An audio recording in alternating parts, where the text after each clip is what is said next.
안녕하세요. 오늘 저희와 함께 좀 깊이 파헤쳐 볼 이야기가 있는데요. 이게 일하면서 받는 스트레스가 우리 마음에 어떤 영향을 미치는지, 그리고 더 나아가서 안타깝게도 그게 극단적인 선택으로 이어졌을 때 법은 이걸 어떻게 보고 있는지, 이런 문제입니다. 네, 특히 직장에서 혹시 겪을 수 있는 부당한 대우나 뭐 괴롭힘 같은 것들 있잖아요. 네. 그런 게 어떻게 업무상 재해, 그러니까 산재로 인정될 수 있는지, 그 과정에 좀 초점을 맞춰보려고 해요.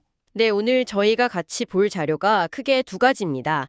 하나는 환경부 산하 기관에서 일하셨던 분의 좀 안타까운 사건인데요. 여기에 대한 서울행정법원 판결문이고요. 아, 판결문이군요. 네, 그리고 다른 하나는 직장 내 괴롭힘 문제랑 이게 자살로 이어졌을 때 산재 인정받기가 얼마나 어려운지 이런 현실을 다룬 법률 컬럼이에요. 사실 좀 무게감 있는 내용들이죠. 맞아요. 좀 무거운 주제일 수 있는데 이 자료 교류를 통해서 여러분께서도 한 번쯤 생각해 보시면 좋을 것 같아요. 일과 정신건강, 이 둘 사이의 관계가 사실 정말 복잡하잖아요. 그렇죠. 특히 아주 힘든 스트레스 상황에 놓였을 때 법적으로 어떤 보호를 기대할 수 있는지, 또 그 인정 과정은 어떤지 실제 사례랑 법의 시각으로 좀 구체적으로 이해하는 데 도움을 드리고 싶습니다. 네. 자, 그럼 바로 시작해 볼까요? 먼저 그 좀 구체적인 사건 이야기부터 꺼내 볼게요. 한 30년 넘게요. 환경부랑 그 산하기술원에서 정말 오랫동안 헌신적으로 일해온 간부 직원이 계셨어요.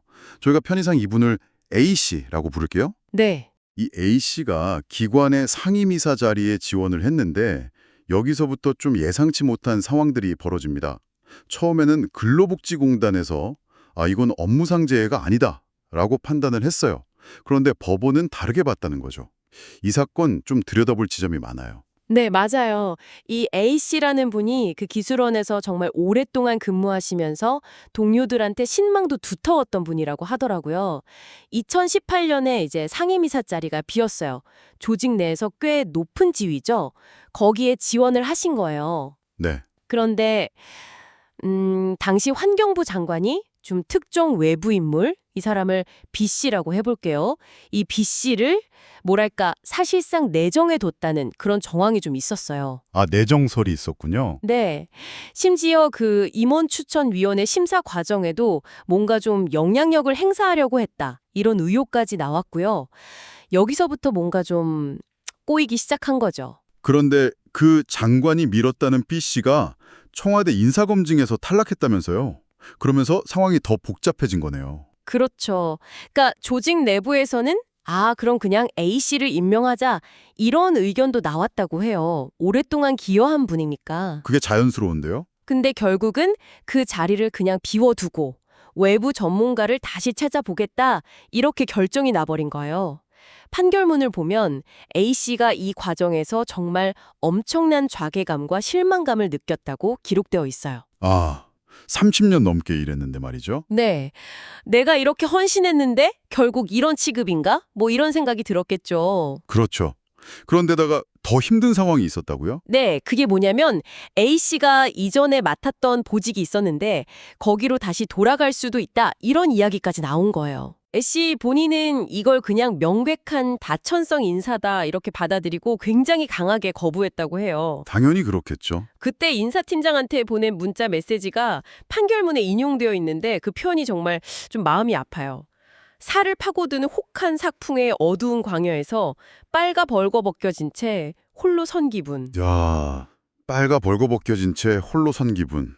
그 표현만 들어도 A씨가 느꼈을 그 고립감, 수치심 같은 게 그대로 전해지는 것 같아요. 이게 단순히 승진해서 떨어진 것과는 정말 차원이 다른 문제였던 거네요. 네, 맞습니다. 여기서 정말 우리가 주목해야 할 지점은 이 모든 과정이 그냥 공정한 경쟁의 결과가 아니라 뭔가 외부의 부당한 개입, 그러니까 시스템 자체가 왜곡된 결과였다는 그런 정황이 드러났다는 점인 것 같아요. 맞습니다. 법원이 바로 그 부분을 아주 중요하게 본 거예요. 당시 환경부 장관이 특정 인물, 그 B씨를 임명하려고 임원 추천 절차를 그냥 형식적으로 뭐랄까 요식행위처럼 진행했다는 점. 이건 공정한 절차가 아니었다. 이렇게 명확히 지적을 했어요. 법원이 그렇게 판단했군요. 네, 실제로 이 장관은 나중에 이 일 관련해서 직권남용, 그러니까 자기 권한은 남용해서 다른 사람의 권리 행사를 방해한 혐의 같은 걸로 유죄 판결까지 신고까지 받았습니다. 아, 진짜로요? 네. 그래서 법원은 A씨가 이런 부당한 과정 속에서 느꼈을 그 배신감, 모멸감, 그리고 또 자천될 수도 있다는 그 스트레스가 보통 사람이 상상하는 것 이상으로 극심했을 거라고 인정을 한 거죠. 30년 넘게 몸담았던 조직에서 이런 일을 겪었으니 그 충격이 오죽했을까요? 이건 뭐 개인의 실망 문제를 넘어서 정말 조직적이고 절차적인 문제였던 거예요. 이렇게 극심한 스트레스는 결국 A씨의 건강을 직접적으로 무너뜨린 거군요. 판결문에 나온 내용을 보니까 2018년 11월쯤부터는 기분이 막 심하게 가라앉고 스트레스 때문에 열흘이나 출근을 못 하셨다고요. 네, 그랬다고 해요. 잠도 제대로 못 자고 우울증 증상으로 정신과 치료받고 심지어 입원까지 하셨더라고요. 네. 의사에게는 직장 스트레스가 너무 심해서 잠을 못 자겠다. 아무 의욕이 없다. 심지어 자살 충동까지 든다. 이렇게 털어놓은 기록도 남아 있고요. 아이고, 듣기만 해도 정말 너무 안타까운데. 네. 그리고 결국 2018년 12월에 A씨는 유서를 남기셨어요. 유서에 인사권자와의 생각 차이에 따른 좌계감, 모멸감 이런 내용들을 직접 언급하시고는 스스로 생을 마감하셨습니다. 아, 유서 내용 자체에서도 그 원인이 업무 스트레스였다는 게 명확히 드러나는군요. 그렇죠. 비극적인 선택의 원인이 업무와 관련된 그 극심한 스트레스였음이 분명히 나타나는 거죠. 결국 법원은 근로복지공단의 처음 판단, 그러니까 이건 개인적인 요인이 크다는 그 주장을 받아들이지 않은 거네요. 정확합니다. 법원은 A씨가 겪었던 그 승진 좌절, 그리고 그 과정에서의 부당한 인사 관련 스트레스가 우울증을 유발했거나 혹은 급격히 악화시켰다고 봤어요. 네. 그리고 그 결과로 정상적인 어떤 판단 능력이나 자기 행동을 통제할 능력, 뭐 이런 정신적인 억제력이 심각하게 저하된 상태에서 자살이라는 그런 비극적인 선택에 이르게 됐다고 판단을 한 거죠. 여기서 이제 중요한 법률 용어가 하나 등장하는데요. 바로 상당 인과관계라는 거예요. 상당인과관계. 아, 이거 좀 어렵게 들리는데요. 쉽게 말하면 뭔가요? 네, 이게 법에서는 아주 중요한 개념인데요. 단순히 A 때문에 B가 일어났다, 이런 의학적이거나 시간적인 연결고리만을 뜻하는 게 아니에요. 좀 더 넓게 봐서 법적인 관점에서 또 사회통념상 그럴만하다라고 인정될 정도의 중요한 연관성이 있다는 그런 의미예요. 아하, 그럴 만한 연관성. 네, 즉 법원은 A씨의 업무상 스트레스와 그 사망 사이에 이 상당 인과관계가 명백하게 존재한다 이렇게 인정을 한 겁니다. 특히 이제 A씨에게 다른 뭐 특별한 가정 문제라던가 경제적인 어려움 같은 게 없었다는 점도 이 판단에 영향을 미쳤어요. 다른 요인보다는 업무 스트레스가 결정적이었다 이렇게 본 거죠. 그렇군요. 그러니까 업무 스트레스가 정신질환으로 이어지고 그 결과로 자살에 이르렀다면 이게 그냥 개인의 문제가 아니라 업무상 재해로 인정될 수 있다. 이런 중요한 판례가 된 거네요. 맞습니다. 그런데 궁금한 게 이렇게 A씨 사건처럼 명확하게 외부 개입이나 부당함이 드러나지 않는 경우도 많을 것 같거든요. 예를 들어 그냥 일반적인 직장 내 괴롭힘이나 스트레스는 그럼 어떻게 다뤄질까요? 이것도 산재로 인정받기가 쉬울까요? 바로 그 지점이 저희가 이제 두 번째 자료인 법률 컬럼을 통해서 좀 살펴볼 내용입니다. 방금 본 A씨 사건은 사실 굉장히 명확한 증거들이 있었던 경우지만 현실에서는 훨씬 더 복잡하고 좀 증명하기 어려운 경우가 많거든요. 그렇죠. A씨 사건은 좀 극단적인 경우일 수 있지만 사실 직장 내 스트레스나 괴롭힘 문제는 정말 우리 주변에 흔한 이야기잖아요. 2019년 7월부터는 직장 내 괴롭힘 금지법이라는 것도 시행되고 있고요. 네, 맞아요. 그런데 주신 칼럼 보니까 국가인권위원회 조사에서는 직장인 70% 이상이 괴롭힘을 경험한 적이 있다고 답했다고요. 와, 정말 충격적인 수치 아닌가요? 이게 현실이라는 게 좀 믿기 어려울 정도예요. 네, 정말 심각한 수준이죠. 법적으로 보면 그 산업재해보상보험법, 우리가 흔히 산재법이라고 부르는 법 있잖아요. 네. 이 법에서는 원칙적으로는 근로자가 스스로 목숨을 끊는 경우, 그러니까 고의나 자해 행위로 인한 사망은 업무상 재해로 보지 않아요. 그게 원칙이에요. 아, 원칙은 그렇군요. 하지만 중요한 예외 조항이 있습니다. 바로 업무와 관련된 이유로 정신질환이 발생해서 뭐 치료를 받았거나 혹은 설령 치료 기록이 없다고 하더라도 업무상 스트레스 때문에 정상적인 인식 능력, 판단 능력, 자기 통제 능력이 뚜렷하게 낮아진 상태에서 자살 행위를 한 경우에는 업무상 재해로 인정될 수 있다는 거예요. 아, 예외 조항이 있군요. 그럼 직장 내 괴롭힘으로 인한 극심한 스트레스도 이 업무상 스트레스에 해당될 수 있다, 이 말씀이시네요? 맞습니다. A씨 판결에서도 봤듯이 직장 내 괴롭힘이나 부당한 인사 조치 같은 것들이 바로 이 업무상 스트레스의 중요한 근거가 될 수 있는 거죠. 여기서 법이 요구하는 건 단순히 기분이 나빴다거나 힘들었다는 그런 주관적인 감정을 넘어서는 거예요. 네. 객관적으로 봤을 때 그 스트레스 때문에 정말 합리적인 판단을 하기 어려운 상태, 즉 정상적인 인식 능력 등이 뚜렷하게 저하된 상태에 이르렀다는 걸 보여주는 게 중요해요. 이건 이제 의학적인 판단하고 법률적인 판단이 함께 필요한 부분이죠. 그런데 칼럼에서는 이 인과관계를, 그러니까 그 연결고리를 피해자 본인이나 유족이 입증하는 게 정말 어렵다고 지적하고 있어요. 생각해보면 정말 그럴 것 같아요. 그렇죠. 녹음 파일이나 문자 메시지, 동료들의 증언, 정신과 진단서 같은 객관적인 증거를 모으는 게 이게 어디 쉬운 일이겠어요? 특히 가해자가 사장님이거나 아니면 높은 상사면 동료들이 선뜻 나서서 증언해주기도 좀 어려울 거고요. 정말 막막할 것 같아요. 네, 바로 그 증거 확보의 어려움, 이게 가장 큰 장벽 중 하나예요.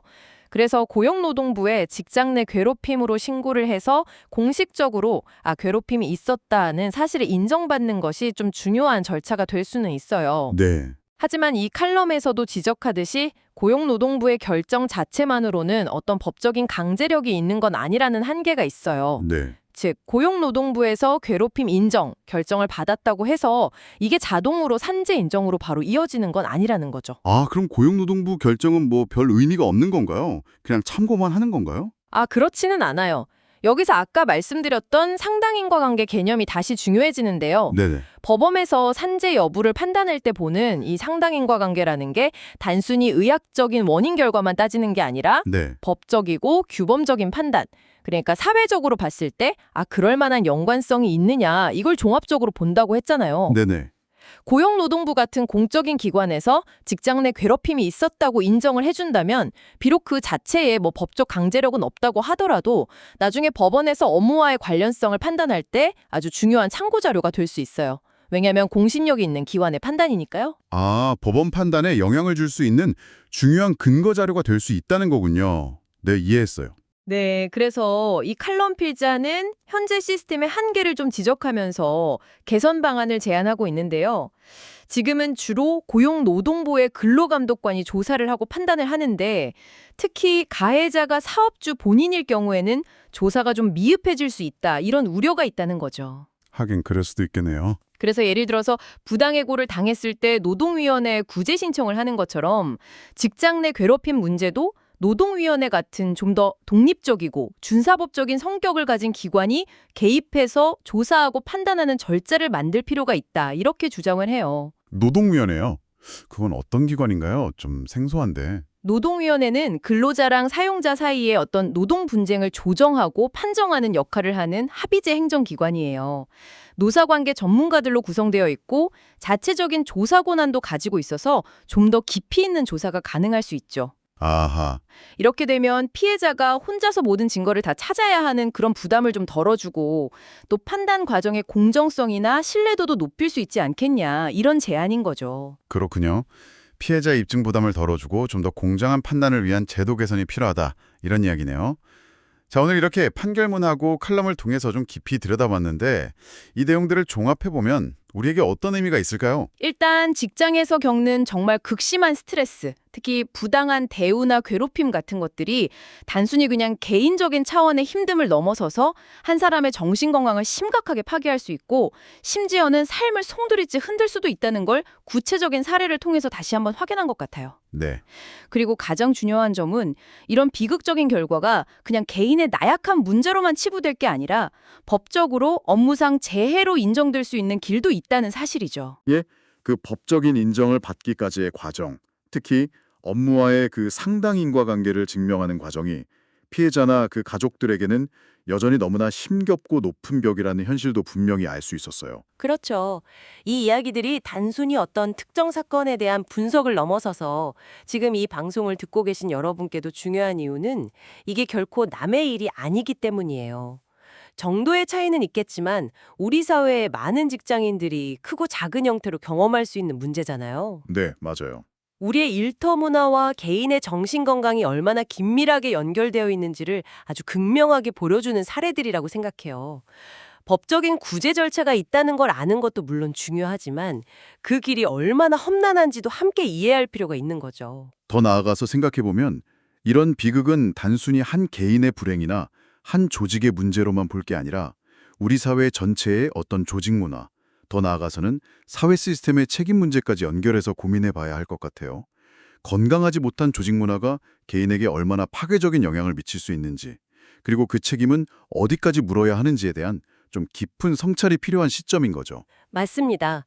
단순히 문제가 터진 후에 법적으로 책임을 묻고 보상하는 것도 필요하겠지만 그 이전에 이런 안타까운 일이 애초에 발생하지 않도록 예방하고 구성원들의 정신건강을 적극적으로 보호하고 지원하는 시스템을 만드는 것이 훨씬 더 중요하겠죠. 근본적으로는요. 네, 오늘은 판결문과 칼럼이라는 두 자료를 통해 업무상 스트레스와 정신건강, 그리고 자살의 산업재해 인정 문제라는 사실 좀 무거운 주제를 다각도로 살펴보았습니다. 법적인 인정 절차도 중요하지만 근본적으로는 서로 존중하고 지지하는 그런 건강한 일터를 만드는 노력이 정말 절실하다는 생각을 다시 한번 하게 되네요.